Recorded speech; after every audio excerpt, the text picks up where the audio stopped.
목포문학관.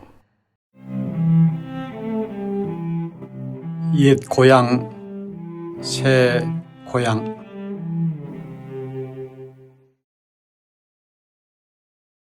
목포를 한 번도 찾은 적이 없는 사람을 만났을 때 내 고향이 목포라고 스스럼 없이 말하면 그들은 예의 없이 목포는 시적이며 애수에 젖은 낭만적인 항구 도시일 거라고 앞질러 말한다.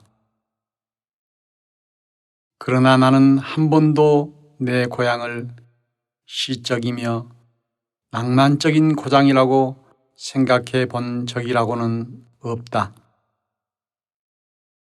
1년이면 한번 찾을까 말까 하는 고향은 두드러지게 내세울 만한 것도 없고 속칭 근대화의 물결이 별로 돋보이지도 않는 그저 보통 사람들이 모여 사는 보통 도심에 틀림이 없다.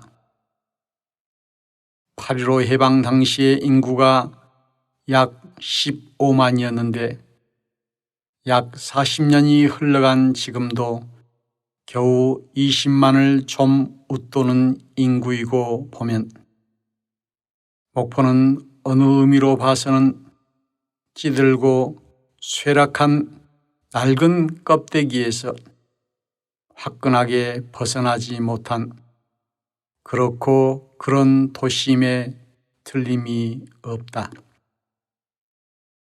그 이유야 어디에 있건 간에 남들은 바다가 육지가 되고 배추밭이 아파트 단지가 되고 버려진 땅이 공장지대가 되어서 산업화 시대의 혜택과 고도 성장의 고마움을 만끽하고 있는 실정에 비하면 목포는 확실히 무기력해 보이고 구태의연하고 그래서 어딘지 촌티를 벗어나지 못한 낙후된 도심에 틀림이 없다. 그런데도 그 목포가 나는 사랑스럽고 자랑스럽고 감탄스러우니 어쩔 도리가 없다. 그것이 바로 고향의 생리자 매력이 아닐지 모르겠다. 변화가 없기에 더 정이 가고 옛 모습 그대로를 간직하고 있기에 영원한 사랑을 발견할 수 있는 고향이 아닌지 모르겠다. 고속버스가 다니기 전에는 호남선 열차를 타고 임성역을 지나면 벌써 유달산의 앙증스러운 모습이 석양을 등지고 멀리 서 있는 게 눈물겨웠다. 지금은 고속버스 편을 이용하다 보니 중등포를 지나 석현리 공업단지가 바로 손에 잡힐 듯이 보이면서부터 나는 고향의 채취를 느끼곤 한다. 멀리 유달산이 손짓하던 시절과 공업단지가 나를 맞아주는 지금의 정서는 나에게 많은 것을 은밀케 한다. 그것은 시간과 공간의 역학일 수도 있겠고 역사와 현실의 좌표일 수도 있겠다. 그러나 어찌 되었건 예나 지금이나 변함이 없는 점은 바로 갯내음일 게다. 짙은 낯빛으로 가라앉은 영산강 하구에서부터 해풍의 실려와 내 코끝을 간지럽히는 그 갯내음은 여지없이 나를 50년 전에 장난꾸러기 시절로 되돌아가게 한다. 목포는 항구란다. 그래서 목포 선창가라야 제격이었다. 크고 작은 섬에서 들어오는 배들, 곡물, 해산물, 채소, 과일을 실은 배가 물때를 따라 들이닥치는 선창가는 문자 그대로 아수라장이었다. 생선 비린내와 갯내음과 땀냄새가 진한 섬 사투리로 범벅이 되어서 불티나던 저녁나절의 선창가는 생명체들의 질긴 쟁투와 짜증과 쾌감이 함께하고 있었다. 그러나 우리들의 천국은 그곳에 있는 게 아니었다. 사막도 아니면 똥섬에 있었고 오포대 아니면 1등 바위에 있었다. 한겨울을 빼놓고는 바다 아니면 유달산을 번갈아 가면서 뛰어다녔던 소년 시절은 나에게 하나의 기질을 낳게 한 요람이었다. 모험을 좋아하고 엉뚱한 탐색을 즐기고 그래서 구름이 흘러가는 바다 저쪽을 향하여 소리치던 그 광기가 어쩌면 나로 하여금 문학에 눈뜨게 했고 연극을 꿈꾸게 했고 사이를 보는 눈을 낳게 했을지도 모른다. 유성각에 올라 내려다 보이는 풍경은 언제 보아도 한 폭의 그림이었다. 동서남북이 바다로 통하는 그 유성각 난간에 서면 창자까지 식혀주는 갯바람이 더욱 좋았다. 바다라기보다는 호수라고 불러야 옳을 그 잔잔한 섬과 섬 사이를 똑딱선이 가고 황포 돛대가 가고 이따금 큰 윤선이 미끄러져 가는 풍경은 어린 나에게 꿈이 무엇인가를 가르쳐 주었을 것이다. 산다는 것은 살아나가는 것이지 살고 있는 것이 아니라고 가르쳐 주었을 것이다. 그래서 앞을 보고 살아나가는 지혜와 용기와 그리고 때로는 뚝심까지도 배워 주었을 것이다.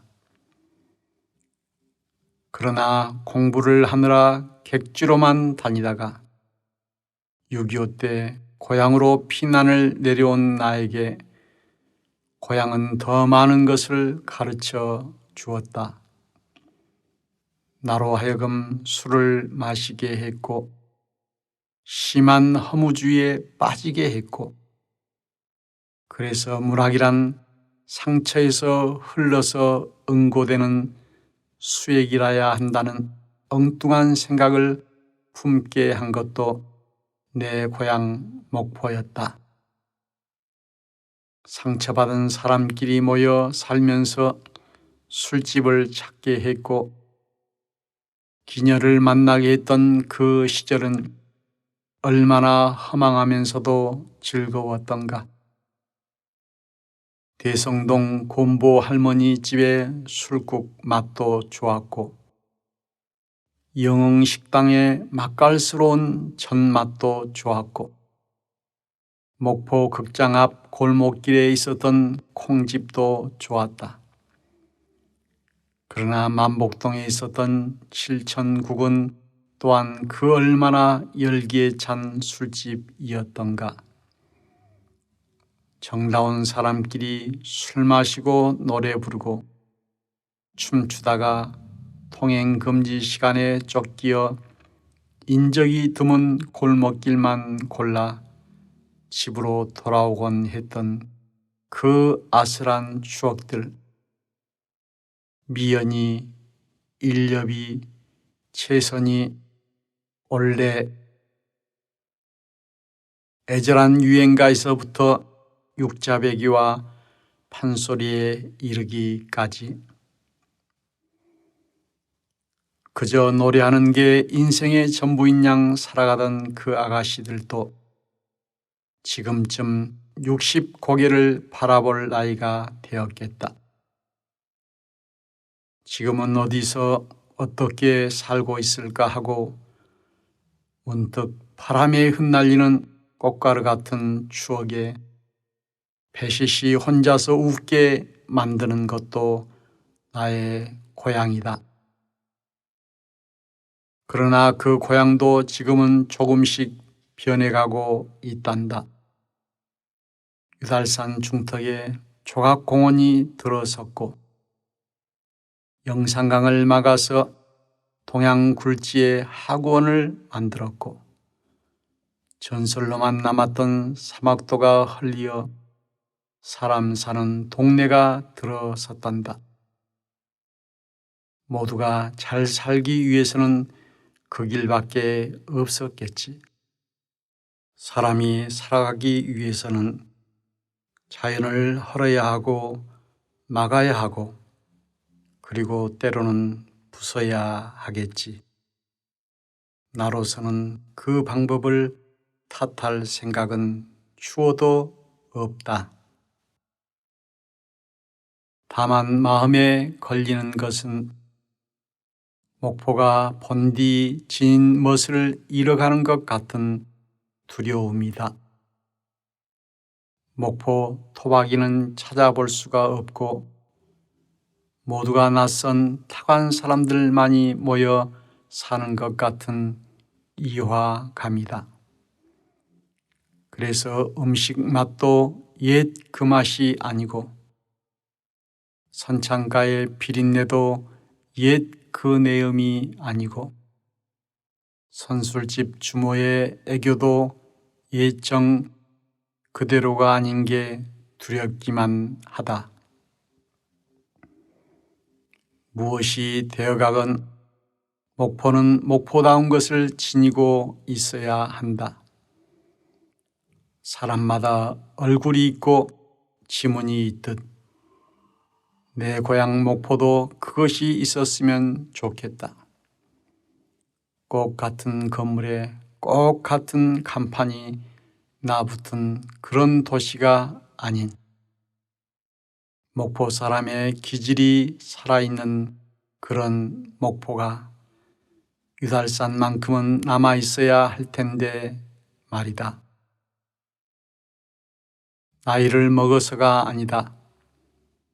세상이 온통 개성이 무시돼 가니 하는 말이다. 그래서 한 잔 술에 거나하게 취하면 우리의 주제가인 목포의 눈물을 목이 터지게 불러봤으면 좋겠다. 형제들아.